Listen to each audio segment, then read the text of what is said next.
Hey guys, it's Jennie Wolek with the Wolek Group at Keller Williams Realty in Tulsa, Oklahoma. I am so excited to introduce you to Christy Grossman, and she is going to share with us some amazing agent success secrets, and specifically in the role of executive assistant, assistant executive, director of operations. The list goes on for all the different. Yes, there you go. Well, Christy, welcome, and why don't you just share with everyone kind of how you got into this business and what your role is and what your team looks like. Awesome.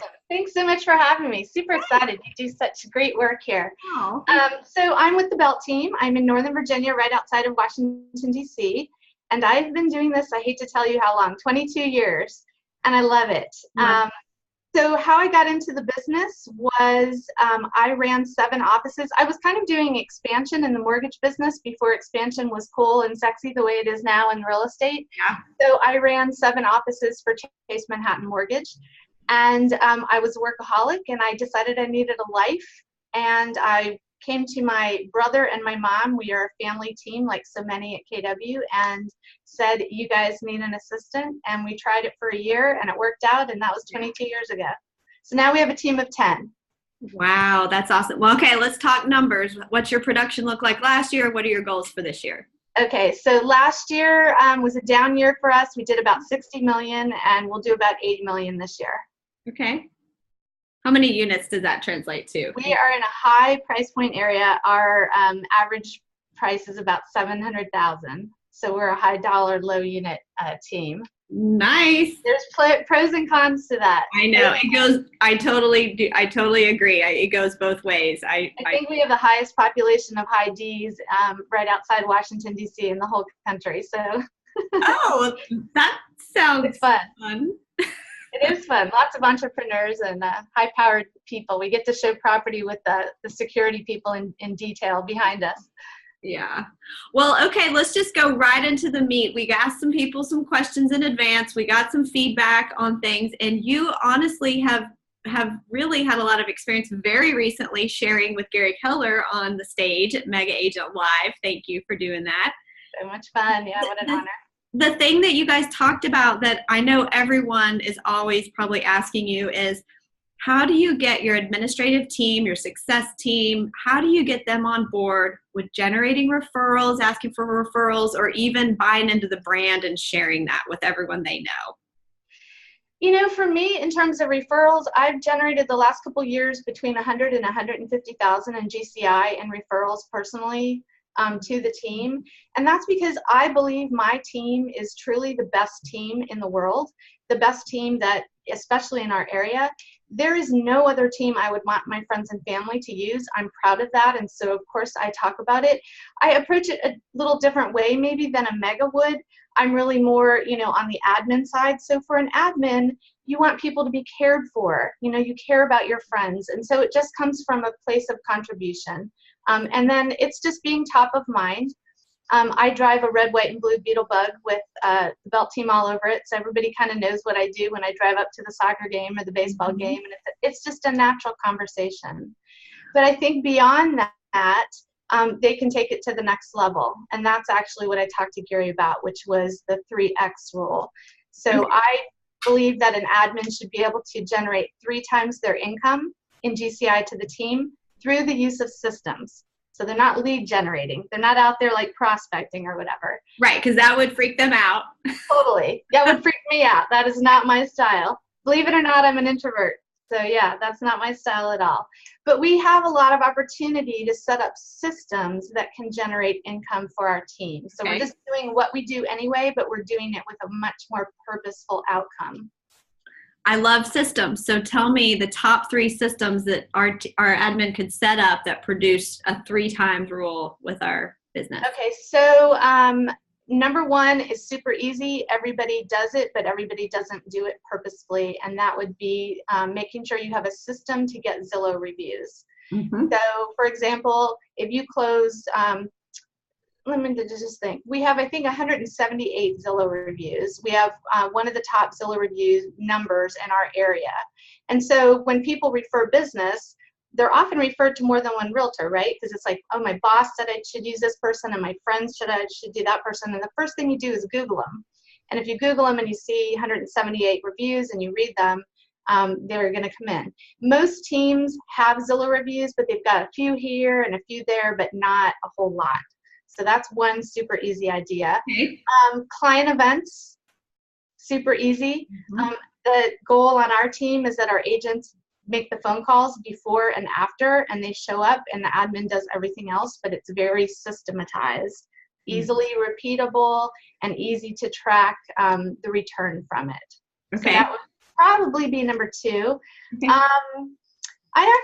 There's all kinds of little things. Referrals, we have already talked about.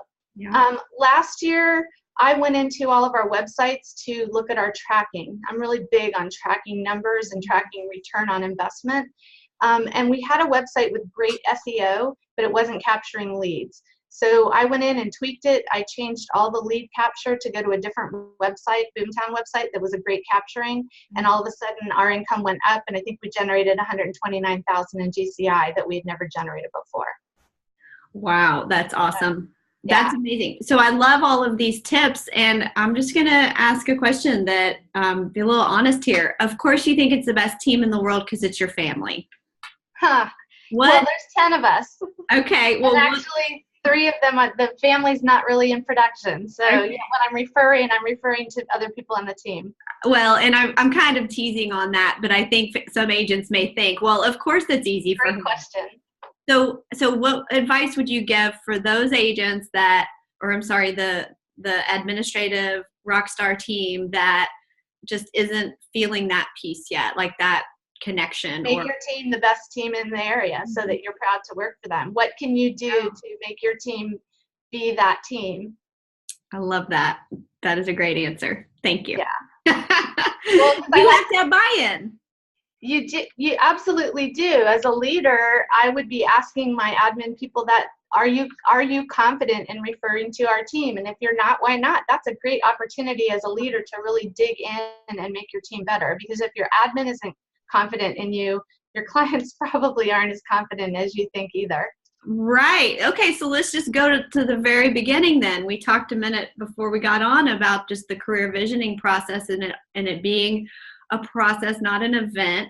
So you should really have the right people. Absolutely. So talk about, always continuing to build that bench and how in the world we high DIs can keep doing it over and over again. Oh boy, I totally feel your pain because I'm 98% D and I just hired an admin and I'm getting ready to hire another one. I think where we fall down on the job is really the clarity in what we're looking for up front. Are we really clear on what the 20% of the role is and hiring to the 20% of the role versus I have a million things to do and I just need somebody to take it off my plate. But what's the most important thing you need taken off your plate? Because you might need a numbers person, you might need a customer service people person, there's all different, you might need a marketing brain, and those are all different behavioral profiles. So what's the most important thing to you, and then kind of hone in on that. That's a great point. I asked you the question about what should be the 5 standards, non-negotiables when looking for a director of operations. And you said it depends, and you're right. So how do I determine what my greatest need is? The 80% that needs to be someone else's 20%. I would just start with a list of everything you need taken off your plate. And then as far as I'm concerned, everything that should be off your plate is anything that's not income generating. Put that on a list. And then figure out chunk them down. Most important, next important, next important. And there's probably going to be one thing that jumps out. So let's say, for example, I am the leader of my team and I have some skills in certain things. However, other mega agents, maybe that we have different needs. So really you're saying this should be personalized into, like, if I have natural talents and I still enjoy them, that's okay as long as I'm hiring out. Absolutely. I mean, Gary lives in the 6th level, right? He doesn't live at 7th level because he loves teaching and writing. He lives at the 6th level. So figure out now you also have to realize, is that the best use of my time to live? I may be a mega with great marketing skills, but is that the best use of my time to work on marketing and not hire somebody to do that? And then I think it depends on the size of your team. You know, some teams, the director of operations or the COO is doing all the hiring of the agents, all the accountability. On a smaller team, you may have an EA where the mega is still doing all of that. So you just need to have clarity on what works for you now and where are you going. Okay, so how do we find this talent and what are the best places to search for them? You know, I've had great luck in other entrepreneurial businesses, as well as kind of tangential businesses. So, for example, my background was mortgage business. I ran 7 offices, so it was easy to come into this. Also in banking. And then any other, I actually, the admin that I just hired most recently ran a skin salon in New York City, but she had 30 people working for her. So it was a great natural fit. She was really had the systems completely dialed in. I used to have a very limiting belief that they had to have real estate experience. Yeah. And when I made my best hire I've ever made, that I shattered that out the window. So I don't believe that you need to have real estate experience. Okay. Would you role play with me? That, well, I'm living this right now. I think we all are. And we should always be living this. Would you just role play with me if you are calling to find talent for your team, and let's say mainly in the agent role, so you're looking for agents to join your team, what would be a quick little phone call chat of how you could get to coffee with them? And I'm calling experienced agents, or I'm calling people thinking about getting into real estate? Let's say experienced with like under 3 years of experience.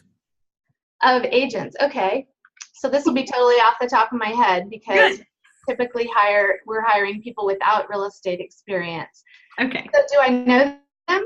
Hey, Jennie, we haven't talked in a while. I just thought I would check in. How are you doing? I'm doing great, thanks. Awesome. How's your business? What are your goals this year? Well, I don't know. I just kind of work by referral and whoever needs help. Awesome. I'd love to get together with you and just share some of the things we're doing on our team. Maybe we could get together and do some brainstorming. Oh, okay. Well, sure. I mean, that sounds all right, I guess. Awesome. Yeah. You want to get together on Tuesday or Wednesday? Well, better. I'll do Wednesday, and that's really how simple it can be. It's really, it's not hard. I know. It's harder here than it is to do, right? Well, and you just took it from not of like, how's your business? Let's just get together and chat about business. It wasn't about, It was on equal footing. Let's get together and brainstorm. I think kind of made it feel like it's equal footing. I actually think it's easier on that side than maybe sometimes it is. We have trouble on the admin side when we're looking to hire, because we go out and we call people and we say, I'm looking to hire an EA. Do you know anybody who would be a good assistant? And that's the complete backwards way to do it. Well, let's go there. So say you're calling me, who is a business partner or a vendor partner, and you're looking for an admin talent for your team. What's that sound like? Awesome. So, hey, John, how are you? I'm good. Wait, you're Jennie. Yeah, no, that's okay. Whatever. I haven't talked to you for a while, and I wanted to let you know that we have an awesome opportunity on my team, and I want to describe the person that I'm looking for, and you tell me if you know anyone that comes to mind, and they're probably already happily employed in a job. So the kind of person I'm looking for, like, they're probably the one on all the PTA committees, and they're like the behind-the-scenes person who doesn't need all the attention, but they get everything done, and they're like have 10 lists that they're always checking off, and they're just so awesome, and everybody loves them because they're so sweet. Like, who does that sound like to you? Oh, that sounds like Susie Miller. Oh, awesome. Would it be okay? Would you call Susie and connect us? I would really like to talk to her. Well, I mean, I don't really know if I feel comfortable doing that. Should I ask her first, or let me check with her? Why don't you check with her, and when you check with her, let her know that we often start talking to people long before they come onto our team. We have this really awesome, cool process called career visioning, and even if she's not ready to make a change, she might really enjoy going through the process, and I'd love to talk to her. Would it be okay if I follow up with you on Monday? Well, yeah, that sounds good. Wait, maybe I would be a good fit for your team. That would be awesome. You should come in and talk to us. I'd be happy to chat with you. We always have opportunity on the Belt team. Oh, I love it. That's awesome. And if not, I have there's lots of opportunity in our office. We're the #1 office in Fairfax and Arlington counties. Wow, that's great. Well, I will share her info. What are some challenges that you're living every single day in your world? Finding or opportunities? What's Finding that? talented people. Yeah. What's hard about it? Mindset. It's carving out the time to make sure that we're actually doing the work every day of talent generation. How does that look? How does that look? It looks like a time block in the calendar, on the Google Calendar. It has to be in there. And then doing it. And then doing it. And then actually with some of my clients that I'm coaching, it's not just a time block in your calendar, it's a time block for results. So we start with a time block of time that you're going to spend 2 hours a day doing it or 1 hour a day doing it. And then we migrate to, okay, now we're going to do how many contacts a day, how many appointments a week. And we just kind of keep amping it up. So how do you get to the pain of that for us agents that refuse to obey your rules? They're not my rules. They're your goals. Do you want to reach your goals, Jennie? Oh, you switched it on me. You're a good coach. Yeah. You have to be really in touch with your why. Yeah. Well, how do you help your coaching clients understand and develop theirs? With their why. I think they actually, most of them have fairly good clarity of it. It's the getting in touch with it and making it an emotion part. And so one thing that we do every morning, the way I start my day is I have a one thing video that I made for myself. It's only 2 minutes long. And it goes through the question from the one thing. What's the one thing that I can do in each area of my life so that everything else is easier or unnecessary? And so I change my video over time, but every morning it has this great music on it. I get up, do a little dance party for 2 minutes, but I see visual pictures and I hear music of what my why is, and it just jazzes me up to go into the day. Oh my gosh, you have to share that with me. I'm happy to. Happy to. I love that, and I love. But it works for me.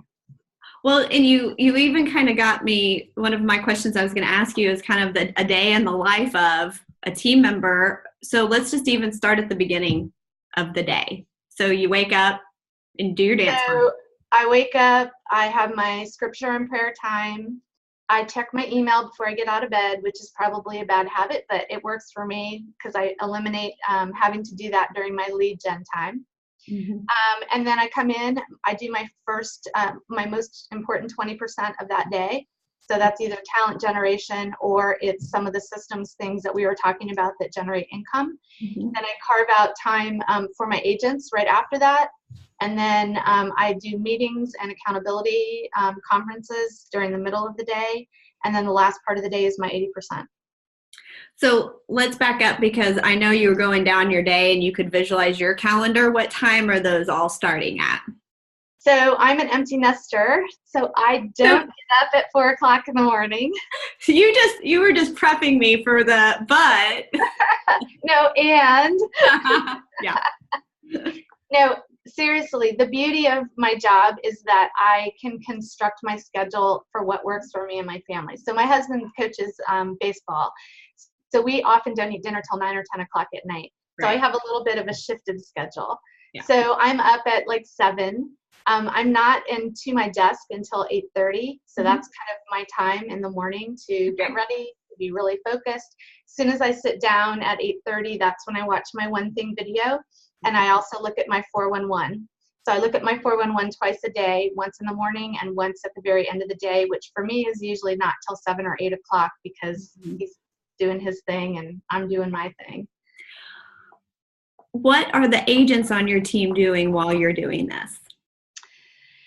So that's a weakness on my team. We work fairly virtually. Some people have offices in the market center and some people don't. So agents, some of them are doing lead generation and some of them are not, but they lead generate from home offices and they're doing lead follow-up in the morning.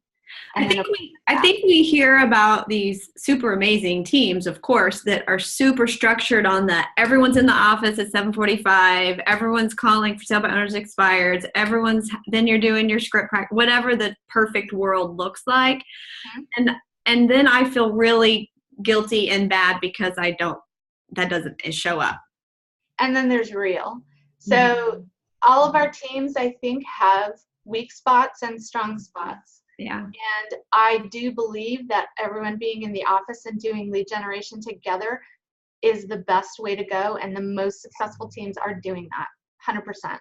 Yeah. So that's an area of opportunity on my team, for my team to grow. Now, that being said, our team is very lean and mean and very productive per agent. So when I have agents doing $20 million in business a year and they're not in there in the office prospecting, right, we've kind of gone with it. Well, and I totally get that. And I've been there. And, Missy, our friend Missy Webb chimed in, and she had done a post in the Messy Middle mastermind group that we're in. And she talked about, when you have a rogue buyer agent. And I know Missy, and I know that she's early on in her building of her team. And so to me, what are your thoughts on that? I think that what she's saying is the agent is making deals happen and selling houses, and she's not always bought into the team. And that's a challenge that we've dealt with as well. Your team is only going to be as strong as your weakest link. And that does rub off on the rest of the people around on the team. So I would say the answer to that is to continue bringing new talent onto your team, and they will rise to the talent of that person. Because otherwise everybody lowers down to the lowest level of whoever the lowest weakest link is. Right. Oh yeah, and that takes strength and it takes time to do. It's not like an instant you bring someone new on and the problem is solved.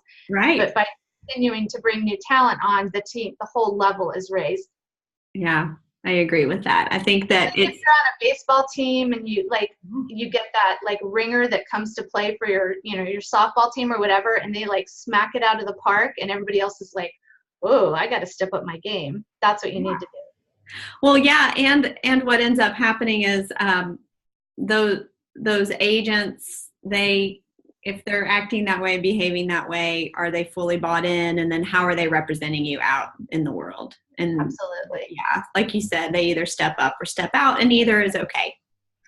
Exactly. Yeah, you're either you have the same vision or you don't have the same vision. So I would ask, are you casting the vision? And otherwise, your standards become suggestions. And if they become suggestions for one person, they become suggestions for everybody. Yeah. Man, leadership is hard. It's fun. It's hard. No, you're right. It's hard. Nothing worthwhile is easy, right? All right. So let's give your final closing thoughts on as rainmakers, mega agents, whatever our term is, what advice you would give us on continuing the process to look for talent, and then the advice that you would give for our administrative team as well. So I would say in terms of the rainmaker is to make sure that you're pouring in. If you're going through all that process to the talent, are you continuing to pour into them? Do you have a regular weekly it's boring, right? Regular 15-minute 411 meeting once a week. We always say to our kids, like, how do you spell time, right? I mean, how do you spell love? Time, T-I-M-E. So are you giving them the time? Because most of us, I'm high D, like I'm going a million directions and I really have to be purposeful. So are you time blocking that into your calendar to pour into your EA? Whether that's investing in education, meeting with them once a week. And EAs, the message to EAs I want to bring is you are leaders on your team just as much as the rainmaker, and the rainmaker wants you to take over their life and just go with it and run, right? Yeah. So this is a huge opportunity. I'm so passionate about this role. Like, you have the ability to be the architect of your future and create the world that you want with your rainmaker. So have those conversations and just go after it, because it can be really awesome. Are there any books in particular that you can think of that have really helped you in this arena? I would say Rocket Fuel should be read by every mega and assistant together and then discuss that. Our team really liked 17, I always forget it. It's a John Maxwell, 17 Laws of Teamwork, I think it is. Okay. Yeah. And that was really good. So those are my two faves. 21 Irrefutable Laws of Leadership is also great. And what I like about that is there's a self-evaluation in there, and you can take it out and give it to people around you, like give it to your rainmaker, give it to people that you volunteer with at church, anywhere where you might be in a leadership role. I actually had my kids and my husband do it too. And it gave me great feedback on maybe some blind spots you might have so that you can kind of step it up. Well, I know you are so great at sharing all of your knowledge, and there's even a Facebook group, and you're quite involved in that. You want to share with everyone how they can get more information from you if you need anything, and then also how they can send you a referral. Awesome. So referrals can come to me, Christy, Christy, at thebeltteam.com, or just go on our website and message me. My coaching company is Ops Boss Coaching, and the website for that is 10secretsofamagaea.com. So there's classes and coaching there. What else did you ask me for? And then I know, Facebook group. So there's a Facebook group. It's Mega Teams of KW, but it's open to all companies, and that's for the Rainmaker and the EA. Okay. And then there's one called Real Estate Admins, which is for any operations staff, but no agents. Okay, not allowed. We're not allowed. No sharks in the goldfish bowl. I love that.